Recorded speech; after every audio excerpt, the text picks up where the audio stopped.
नमस्कार दोस्तों, मेरा नाम सूर्यकांत शर्मा है। किस्से और कहानियों में जुर्म की डायरी से आज फिर एक नई कहानी नहीं बल्कि वही कहानी कोलकाता केस में कुछ अपडेट आए हैं, उसको लेकर ज़रूर उस पर चर्चा होनी चाहिए।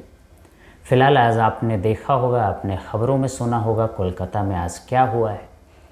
छात्रों का विरोध प्रदर्शन और पुलिस के बीच जो एक माहौल देखने को मिला वो एक अलग। खैर, हम जो अपडेट है उस पर आते हैं। दरअसल जब सुप्रीम कोर्ट में जब सुनवाई हो रही थी, ज़रा हो रहा था, तो बंगाल सरकार के जो वकील थे कपिल सिब्बल, वो हर बार एक बात की जिक्र कर रहे थे, टाइमलाइन। वो कह रहे थे कि सर, हमने जो आपको टाइमलाइन दिया है, जो हम लोग टाइमलाइन, उससे सारी चीज़ें क्लियर हो जाएंगी कि हमारी तरफ से कोई भी गलती, कोई भी लैप्सेस नहीं हुए। अब ये वो टाइमलाइन आखिर थी क्या? अब उसी पे आज हम लोग चर्चा करेंगे। उस टाइमलाइन की अगर बात करें तो जो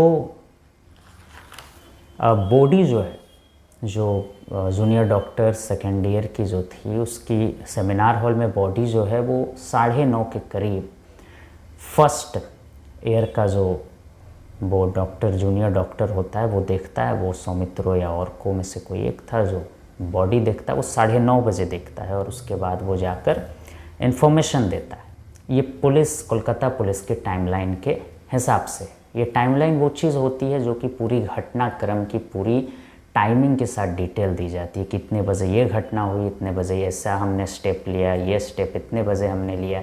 तो ये पूरी टाइमलाइन थी उस घटनाक्रम की बाद का, जब पुलिस कार्रवाई कर रही थी। पुलिस जब जो ये लाश है, जो डेड बॉडी है, उसको जब देखा गया, जब लोगों के नज़र में वो डेड बॉडी आई, तब से क्या कुछ किया गया पुलिस के द्वारा, पुलिस टाइमलाइन थी। तो इस टाइमलाइन में 9:30 बजे जो है वो जूनियर डॉक्टर के द्वारा उसकी डेड बॉडी देखी जाती है और उसके बाद 10:10 पर जो उसी हॉस्पिटल का जो चौकी होता है, पुलिस चौकी, वो जो है ताला एक स्टेशन लगता है, उसी में पुलिस स्टेशन, वहाँ पे वो इन्फॉर्मेशन देता है। मैसेज के थ्रू उस चौकी के द्वारा इन्फॉर्मेशन जाती है कि एक जो सेमिनार हॉल है हॉस्पिटल में 3rd फ्लोर पर, उसमें एक डेड बॉडी मिली है और हाफ नेक्ड कंडीशन में है और अनकॉन्शियस है। मतलब कि वो ज़िंदा है या मुर्दा है, इसका कोई पता भी पूरी क्लेरिफिकेशन नहीं है, लेकिन उस हालत में एक डेड बॉडी है।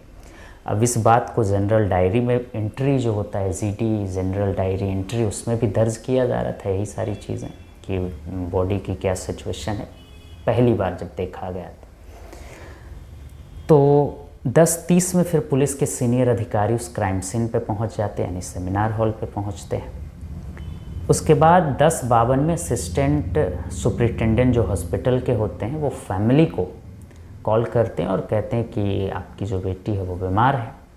इसके बाद 11 बजे होम एसआई टीम पहुंच जाती है। फिर 12:25 में पहली बार बॉडी और क्राइम सीन की फ़ोटो वीडियो होता है, यानी वीडियोग्राफी जो पूरी सीन है, वो क्राइम सीन डेड बॉडी की उसकी पूरी की जाती है, वो लगभग 12:25 में।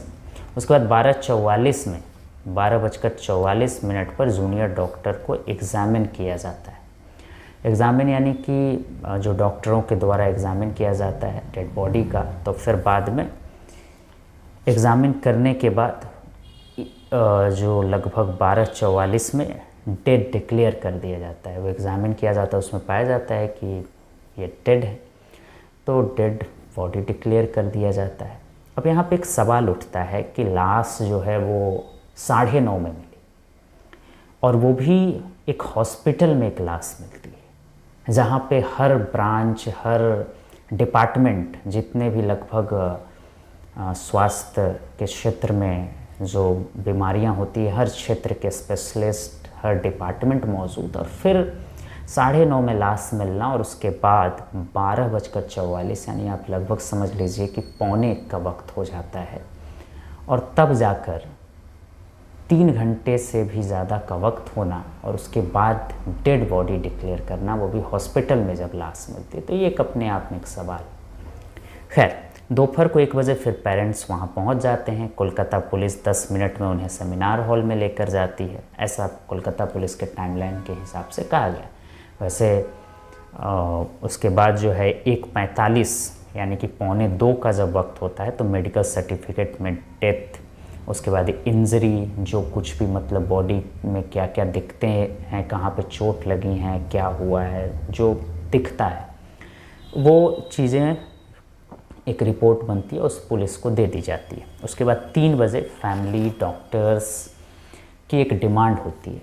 डॉक्टर और फैमिली जो होते हैं वो एक डिमांड करते हैं कि क्योंकि अब पोस्टमार्टम की बात थी तो वो कहते हैं कि जुडिशियल जो मजिस्ट्रेट हैं उनकी निगरानी में और एक डॉक्टर का जो पैनल होगा वही मतलब पोस्टमार्टम करेगा, यानी जुडिशियल मजिस्ट्रेट के निगरानी में पोस्टमार्टम तो होगा ही, इसके अलावा एक डॉक्टर का पैनल होगा जो इसको जो है वो पोस्टमार्टम इस डेड बॉडी को करेगा।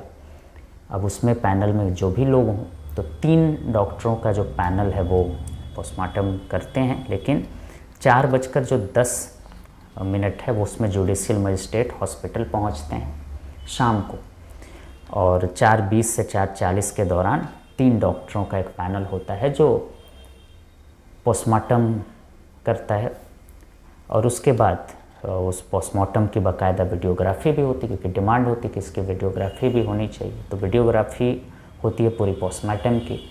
उसके बाद शाम 6:10 से 7:10 यानी 1 घंटे तक पूरे panel, doctor, magistrate, family member की पूरी मौजूदगी में जो है एक पूरी मौजूदगी को रिपोर्ट में दर्ज किया जाता है कि इनकी मौजूदगी में सारा काम जो है किया गया। उसमें जुडिशियल मजिस्ट्रेट भी हैं, जो डॉक्टर्स हैं, फैमिली मेम्बर, सारे लोगों का कंसेंट है, तो ये सारी चीज़ें जो हैं वो दर्ज की जाती है। उसके बाद 8 बजे डॉग स्क्वाड आता है। अब देखिए एक और सवाल, 8 बजे रात के 8 बजे लाश कितने बजे मिलती है? 9:30 में सुबह। और डॉग स्क्वाड जो कुत्तों का एक जस्ता आता है पूरी क्राइम सीन पे, दस्ता, वो रात के 8 बजे पहुँचेगा, लगभग 10 घंटे से ऊपर का वक्त आप समझिए कि। और डॉग स्क्वाड आता है तो ये एक अपने आप में सवाल कि भाई ये क्या है। खैर 8:37 से 8:52 तक 3D मैपिंग होती है क्राइम सीन की पूरी। उसके बाद 8:30 से 10:45 तक 40 अलग अलग चीज़ें क्राइम सीन से दर्ज की जाती है। फॉरेंसिक टीम आती है, वो सारी चीज़ें दर्ज करती है। इसके अलावा लोकल विटनेस, उनकी गवाही जो वहाँ पे थे उस समय, जो जिन्होंने उसको देखा डेड बॉडी को, उनकी गवाही। और उसके बाद फिर 8:30 बजे जो रात का वक्त है डेड बॉडी को हैंडओवर कर दिया जाता है परिवार के पास अंतिम संस्कार के लिए जो चीज़ें हैं। 11:45 रात को ताला पुलिस स्टेशन में 11:45 रात, आप सोचिए 15 मिनट मात्र, 12 बजने से 15 मिनट पहले जो है उनके फादर जो हैं वो पहुंचते हैं और ऑफिशियली FIR दर्ज होती है। अब सोचिए 9:30 में लाश मिलती है और उसके बाद रात के लगभग 11:45 यानी 11:45 के आसपास FIR दर्ज होती है ताला पुलिस स्टेशन। ये अब कहानी है, तो ये पूरी टाइमलाइन थी कोलकाता पुलिस की, डेड बॉडी मिलने से लेकर FIR तक। FIR पहले होना चाहिए था लेकिन काफ़ी वक्त लग जाता है, आप समझ कर चलिए कि 11 घंटे से भी 12 घंटे से ज़्यादा का वक्त एक FIR में लग जाता है, FIR होने में। तो कहीं ना कहीं ये एक सवाल तो है ज़रूर, जहाँ पे डॉग स्क्वाड की बात, FIR की बात, एग्जामिन डेट डिक्लेयर करने की बात, अगर जो भी व्यक्ति क्राइम की समझ थोड़ा भी रखता है, क्राइम स्टोरी की समझ रखता है, तो वो कहीं ना कहीं इस बात को ज़रूर समझेगा कि पुलिस की क्या लूपहोल्स है। खैर अब ये टाइमलाइन देकर पुलिस ने कहा कि हमारे तरफ से कोई लैप्सेस नहीं, हमने कोई भी मतलब कमियां नहीं छोड़ी हैं, हमने पूरी जांच की है। लेकिन अब ये जांच कैसा हुआ, क्या हुआ, ये पूरी इस टाइमलाइन में लिखित है। लेकिन अगर क्राइम की समझ आप भी रखते हैं, हम भी रखते हैं, या कोई भी, तो कहीं ना कहीं इस टाइमलाइन को देने के बाद कोलकाता पुलिस ने अपनी कमियों को भी जाहिर कर दिया कि वो कहाँ पे चूक गए। है अब क्योंकि इसी वजह से भी जो कोलकाता हाई कोर्ट है वो सीबीआई के हाथों में हैंडओवर भी कर दिया गया। कहीं ना कहीं कुछ कमियां कोर्ट ने भी पाई होंगी, तभी इतना जल्दी जो है सीबीआई को केस ट्रांसफ़र भी किया। अब ये पूरी जो घटना है, ये टाइमलाइन थी, हमने सोचा एक अपडेट है तो इस अपडेट को आप लोगों तक पहुंचा दिया जाए। फ़िलहाल अगर इससे जुड़ी और कोई बड़ी अपडेट आती है तो ज़रूर बताएंगे। तब तक के लिए अपना ख्याल रखें, सुरक्षित रहें और जो उनकी डायरी से किस्से और कहानियों में जुड़े रहें।